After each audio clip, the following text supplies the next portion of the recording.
సంవత్సరాల తరబడి government job కోసం వేచి చూస్తున్నారా? కేవలం 8 నెలల్లో మీ కల నెరవేర్చుకోండి. వెంటనే కింది నెంబర్స్ కి కాల్ చేయండి. యాజ్ ఎ కామన్ పర్సన్ నేను అనుకునేది మనం ఆన్సర్ ఇచ్చే తగ్గంగా అంటే కామ్గా కూర్చోం మేము పవర్ఫుల్ ఆన్సర్ ఇస్తామని ప్రూవ్ చేసుకోవడానికి మోదీ గారు ఈ అటాక్ అనేది ఆపరేషన్ అనేది రన్ చేశారు అని అనుకుంటున్నాము. లైక్ ఇదే నిజం అంటారు, లేకపోతే దీని వెనకాల ఈ అటాక్ జరిగే వెనకాల ఇంకేమైనా రీజన్స్ ఉండొచ్చు అంటారు? యాక్చువల్లీ టెర్రరిజం అనేది మానవ మనుగడకు పట్టిన జబ్బు లాంటిది. Correct.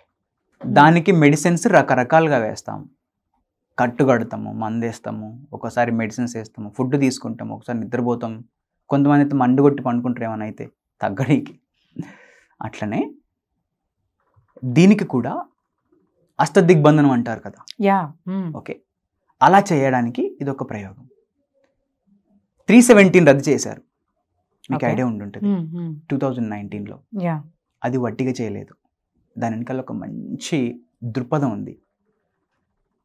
See, I don't belong to any party. Correct. Okay, and I don't belong to any community and this thing because I'm a pure Indian. I love my country. So అందుకే నేను మిలిటరీకి వెళ్ళి ఇప్పుడు కూడా పోలీసులో పనిచేస్తున్నాను. ఎవరికో సపోర్ట్ చేయడం కాదు, బట్ ద థింగ్ ఏంటంటే రూట్స్ నుంచి మనం తీసుకురావాలండి. కరెక్ట్. 370 రద్దయిన తర్వాత 1 by 1 ఇండస్ట్రీస్, ఎడ్యుకేషను, అక్కడ యువతకు ఉపాధి, ఇలా ఇచ్చుకుంటూ వస్తుంటే ఏం జరిగిద్దంటే ఒక కుటుంబం, ఒక వ్యక్తి ఆర్థికంగా ఎప్పుడైతే స్వేచ్ఛని, ఆర్థికంగా ఎప్పుడైతే ఎంపవర్గా ఉంటారో వాళ్ళకు మిలిటెంట్లు అవ్వాల్సిన అవసరం ఉండదండి. మతం వెనకాల పరిగెట్టాల్సిన అవసరం ఉండదండి. కులం వెనకాల పరిగెత్తాల్సిన అవసరం వాళ్ళకి తగ్గుతుంది. ఒకవేళ ఉన్నా కూడా దాని అవసరం తగ్గుతుంది. అంటే education, empowerment will give you the motivation and maturity to leave. Correct, correct. So అది మెయిన్ అండి, బీజం. అదొక రూటు టెర్రరిజం తగ్గించడం కోసం. ఇలా సర్జికల్ స్ట్రైకులు చేసి వాళ్ళని భయభ్రాంతులకు గురి చేస్తే మళ్ళీ మన దగ్గర రాకుండా అదొక రూటు. కరెక్ట్. ఓకేనండి.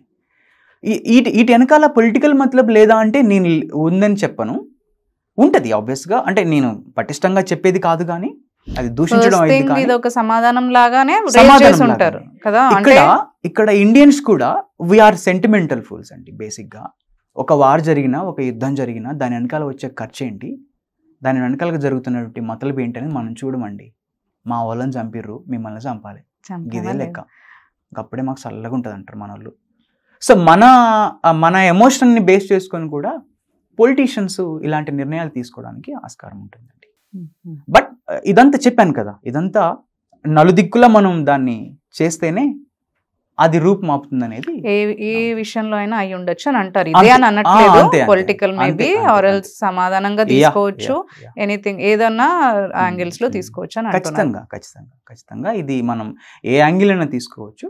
బట్ అల్టిమేట్ గా మనం చేయవలసింది ఏంటి అంటే టెర్రరిజాన్ని రూపుమాపడం, వెరీ రూట్ లెవెల్ నుంచి దాన్ని తీసుకొని రావాలి. వాస్తవానికి అటాక్ టు అటాక్ కంటే కూడా ఒక చదువుకున్న వ్యక్తిగా నేనైతే విద్యా వ్యవస్థని డెవలప్ చేస్తూ, ఉపాధిని కల్పిస్తూ యువతని అటు వెళ్లకుండా ఆపితే సరిపోద్ది అనేది నా అభిప్రాయం అండి. ఎందుకంటే మనం 1000 కోట్లు ఖర్చు చేశాము. కరెక్ట్. ఫ్రమ్ ది బిగినింగ్ 1947 నుంచి మొదలు పెట్టుకొని, కాశ్మీర్ ఏర్పాటువాదం దగ్గర నుంచి మొదలు పెట్టుకొని ఈ రోజు వరకు కొన్ని లక్షల కోట్లు మన ప్రభుత్వము సామాన్య ప్రజల ట్యాక్స్లు అక్కడ ఖర్చు పెట్టాం. బట్ అది వార్ కాకూడదండి. వారి కోసం మనం ఖర్చు పెట్టలేదు. కరెక్ట్. వారి కోసం ఖర్చు పెట్టడం జెన్యూన్ కాదు. అభివృద్ధి కోసం ఖర్చు పెట్టుంటే, చిత్తశుద్ధితో వీళ్ళంతా అప్పుడే పనిచేసి ఉంటే ఈ గడిచిన ఈ కొద్ది రోజులు ఇలాంటి చెదురుమదురు ఘటనలు కూడా జరిగేవి కావు. 140 కోట్ల మంది భారతీయ హృదయాల్లో ఇప్పుడు రైట్ నో ఏముందంటే పుల్వామా ఉంది. Correct, exactly. వాళ్ళు చంపేటప్పుడు ఏం అడిగారో మీ అందరికీ తెలుసు. ఇది ఏ మతము అని, అల్లాకు సంబంధించి ఒకటి చదువు అని చెప్పి మరి అడిగి మరీ చంపారు. ఓకేనా. ది రెసిస్టెన్స్ ఫోర్స్ అని ఎల్ఈటి, లష్కర్ ఏ తోయిబా యొక్క అనుబంధ టీము, ఇన్సార్జెంట్స్ టీమ్, లైక్ వీళ్ళు కూడా ఒక యాక్షన్ టీమ్ లాగా అనుకోవచ్చు. ఓకే. ది రెసిస్టెన్స్ ఫోర్స్ వాళ్ళే, ఎల్ఈటి, లష్కర్ ఏ తోయిబా వాళ్ళే బ్యాచ్. ఓకే. సో వాళ్ళు చంపేటప్పుడు మతం అడిగి మరీ చంపారు కదా, that strikes us, correct. That gives us pain. ఒక హిందువుగా మతాన్ని నమ్ముకొని కొన్ని వేల సంవత్సరాలుగా బతుకుతున్నటువంటి భారతదేశ ప్రజలకు అది ఒక పెయిన్. కరెక్ట్. ఇప్పుడు దానికి రిలీఫ్ ఒకటే మందు, అయితే వాళ్ళని కొట్టాలి, లేదంటే ఇంకేమన్నా చేయాలి. ఇప్పుడు అందరికీ అదే సాటిస్ఫాక్షన్, అటాక్ చేసి అబ్బా మంచి పని చేశారు అనే ఫీలింగ్ లోనే ఉన్నారు. అది ఉండాలండి. అయ్యో అది తప్ప, ఆ భావన తప్పని నేను అనను, కానీ ఆ రియాక్షన్ అన్నిట్లో ఉండాలి. ఎగ్జాక్ట్. ఎన్నిట్లో ఉండాలి అంటే, మనం మాట్లాడుకున్నాం ఇందాక కలిసినప్పుడు, ఈ దేశంలో యాక్సిడెంట్లో రోజుకి 3 నుంచి 4 వేల మంది చనిపోతారండి. అందరూ కావాలని చేసుకోరు కదండి. కరెక్ట్. కరెక్ట్. దానికి రోడ్లు రీజన్ అయి ఉండొచ్చు, అవగాహన లోపమై ఉండొచ్చు, విద్య లేకపోవచ్చు, ప్రాపర్ మెకానిజం ప్రాపర్గా ఉండి ఉండకపోవచ్చు. మనం దాని గురించి మనం మాట్లాడాం. కరెక్ట్. మొన్న కుంభమేళలో జరిగింది. అవును. అవును. సుమారు ఒక 40 మంది చనిపోయిన తర్వాత, కొంతమంది యాక్సిడెంట్లలో, కొంతమంది ఊపిరాడక అనారోగ్యంతో, ఒక 200 మంది అటు ఆ 40 డేస్లో. అంటే ఇవన్నీ నేను తప్పని నేను అనను, బట్ ఏంటంటే మన చర్యకు ప్రతిచర్య అనేది చర్య జరిగిన దానికంటే ముందు ఉంటే బాగుంటుందండి. అంటే యాక్చువల్లీ ఇప్పుడు మనం అనుకోకుండా జరిగిన అటాక్ కదా, పుల్వామా అంతే. అటాక్ అనేది మనకి అంతే.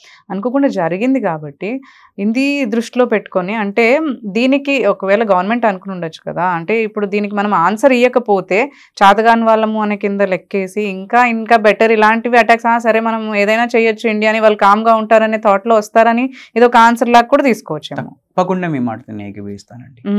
తప్పకుండా ఇలాంటి నిర్ణయం తీసుకోవాల్సిందే, అది జరగాల్సిందే. మనం చాలా ఘటనలు చూసాం మన దేశంలో.